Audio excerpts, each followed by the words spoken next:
السلام علیکم۔ آج کی کہانی پرانی یادوں کی مہک۔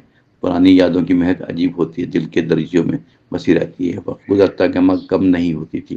یہ خوشبو کبھی بھی ایسا ہی ایک قصہ ہے خاموش سے گھر کا، جو شہری کنارے بات تھا۔ اس گھر میں رہتے تھے حامد اور اس کی بیوی رخسانہ، نرم دل خاتون، ان کے دو بچے، بیٹا سعد اور بیٹی ہنا۔ گھر چھوٹا مگر پرسکون، دیوار بس تصویریں سجی تھی، ہر تصویر ایک کہانی اپنے اندر چھپائے ہوئی تھی۔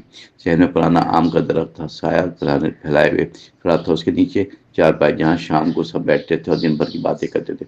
وقت کا پہیہ چلتا رہا، بچے آہستہ آہستہ بڑے ہونے لگے، ساتھ پڑھائی کے لیے بیرون شہر چلا گیا۔ ایک دن ہنا کی شادی طے ہو گئی، خوشیوں کے ساتھ گھر میں گہما گہمی رہنے لگے۔ رخسانہ کی آنکھوں میں خوشی اور اداسی چھا گئی، بیٹی کی رخصتی کا لمحہ دل کو بھاری کر گیا۔ صحن کا آم کا درخت خاموش گواہ بن گیا، ہوا میں ہلکی نمی سی۔ ہنا کے جانے کے بعد گھر کچھ خالی خالی ہو گیا۔ اکثر رخسانہ صبح اٹھتی تو بیٹی کا کمرہ خالی، بیٹی کا کمرہ کھلا، ہر چیز ویسی ہی جیسے کل کی بات ہو۔ الماری میں رکھی چوڑیاں خوشبو بکھرتی رہتی تھی، آئینے کے سامنے رکھی کنگھی جیسے انتظار میں۔ رخسانہ مسکرا کر آنسو پوچھ لیتی تھی، خاموشی سے دل کو سمجھا لیتی تھی۔ ادھر سعد بھی تعلیم مکمل کر کے نوکری میں مصروف ہو گیا، گھر آنا کم ہو گیا۔ وقت کے ساتھ فاصلہ بڑھتا کہ مگر دل کا رشتہ قائم رہا۔ حامد شام کو آم کے درخت کے نیچے اکیلے بیٹھ کر اکثر چائے کا کپ ہاتھ میں لیے بعد یادوں میں کھو جاتا تھا۔ دیر تک رخسانہ پاس بیٹھتی تھی۔ وہ کہتا تھا جب سعد نے پہلی بار سائیکل چلائی تھی اور گر کر رو پڑا تھا تو زوروں سے ہم دونوں نے ہنس بھی دیا تھا۔ رخسانہ مسکرا کر دیا، اور ہنا نے اس کو بھی چپ کرایا تھا چاکلیٹ دے کر۔ اور وہ دن کتنے سادہ اور خوبصورت تھے، جیسے کل کی بات ہو۔ گھر کی دیواریں بھی وقت کے نشان ابھارنے لگے، رنگ کچھ مدھم پڑنے لگے، مگر یادوں کی چمک ویسی ہی برقرار رہی۔ ہر کوئی ماضی کی کہانی سناتا تھا۔ ایک دن اچانک حامد کی طبیعت خراب ہو گئی، ڈاکٹروں نے آرام کا مشورہ دیا۔ رخسانہ کی فکر بڑھ گئی دل میں۔ اس نے سعد کو فون کیا، فوراً بیٹا پریشان ہو کر گھر آ گیا۔ ہنا بچوں کے ساتھ پہنچی، گھر میں رونق بڑھتی رہی، ذہن پھر بڑھ گیا۔ قہقہے گونجنے لگا، آم کے درخت نے جیسے سکھ کا سانس لیا ہو۔ برسوں بعد رخسانہ سب کے لیے کھانا بنایا۔ حامد بستر پر لیٹے مسکرا رہے تھے، بچوں کو سامنے دیکھ کر سکون ملا۔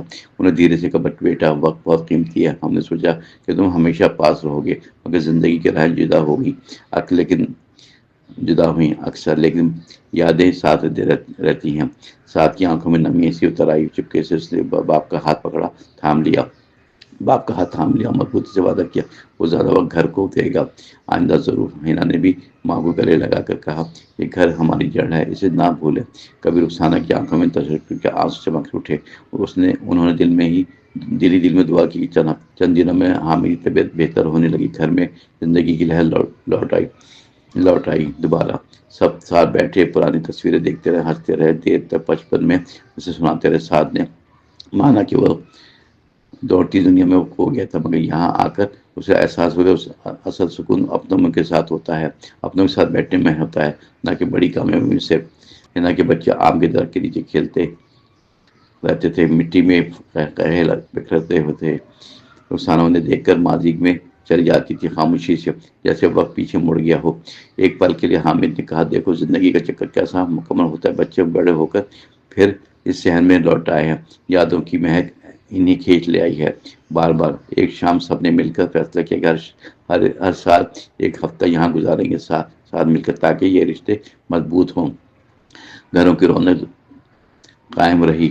رخسانہ نے پرانے صندوق سے کچھ خط نکالے، آہستہ، یہ وہ خط تھے جو سعد نے ہاسٹل سے بھیجے تھے اور ہنا نے سسرال سے بھیجے تھے، محبت بھرے الفاظ آج بھی تازہ محسوس ہوتے ہیں۔ سب نے باری باری پڑھ کر سنانے اور ہنستے رہے، کبھی رونے سنائے، باری باری پڑھ کر سنائے اور ہنستے، اور کبھی روئے بھی۔ ان لمحوں میں وقت جیسے تھم سا گیا ہو، گھر کی فضائیں پرانی یادوں کی مہک پھیل گئی ہو، دلوں میں نرمی اتر آئی ہو۔ کچھ دنوں بچے واپس لوٹے، مگر اس بار وعدوں کے ساتھ ہر مہینے آنے لگا باقاعدہ۔ ہنا بھی اکثر اپنے بچوں کے ساتھ گھر پہ آتی رہی، زندگی بس گئی مکمل طور پہ۔ حامد اور رخسانہ مطمئن ہو گئے کہ ان کی محنت رنگ لائی، اولاد نے قدر پہچانی، اور وقت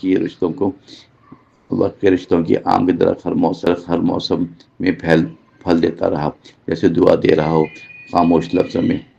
کہ گھر وہی ہوتا ہے جہاں محبت اور یادوں کی مہک بسی ہوتی ہے۔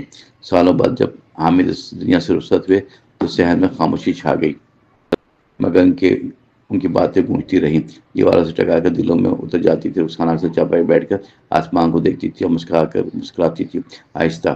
انہیں یقین تھا محبت کبھی مرتی نہیں ہوتی ہے، وہ یادوں میں زندہ رہتی ہے اور نسلوں تک سفر کرتی ہے۔ سعد اور حنا نے گھر کو ویسے ہی رکھا جیسے تھا تاکہ مہک برقرار رہے ہمیشہ پرانی یادوں کی۔ اب جب بھی سب اکٹھے ہوتے ہیں تو بچوں کو بتاتے ہیں کہ یہ گھر صرف اینٹ پتھر کا نہیں بلکہ ہمارے خوابوں کا ہے، نگہبان ہے۔ یہاں ہر دیوار میں ہنسی کی بارگش اور آنسوؤں کی چمک پوشیدہ ہے۔ پرانی یادوں کی مہک ہمیں جوڑے رکھتی ہے اور مضبوط ڈور کی طرح جو وقت کے ساتھ گہری ہوتی جاتی ہے۔ یہ کہانی اس مہک کی ہے جو زندگی کے سخت لمحوں میں بھی سکون دیتی ہے اور خوشی کے لمحوں میں بھی شکر کا احساس دلاتی ہے ہمیشہ۔ ایک چھوٹا سا گھر مثال بن گیا سب کے لیے کہ اصل دولت رشتے اور یادیں ہوتی ہیں جو کبھی پرانی نہیں ہوتی بلکہ ہر بار نئی خوشبو لے کر دل میں اتر جاتی ہے۔ پرانی یادوں کی مہک ہمیشہ زندہ رہتی ہے کہ آنگن میں جہاں محبت کا چراغ جلتا ہے، اپنائیت کی روشنی پھیلتی ہے۔ ہر گزرتے لمحے کے ساتھ ساتھ یہ مہک گہری ہوتی چلی جاتی ہے اور انسان کو یاد دلاتی ہے کہ ہر گھر وہی جہاں دل کو سکون ملے اور رشتوں کی گرمی محسوس ہو۔ اس احساس کی ساتھ کہ کہانی مکمل ہوتی ہے مگر مہک باقی رہتی ہے۔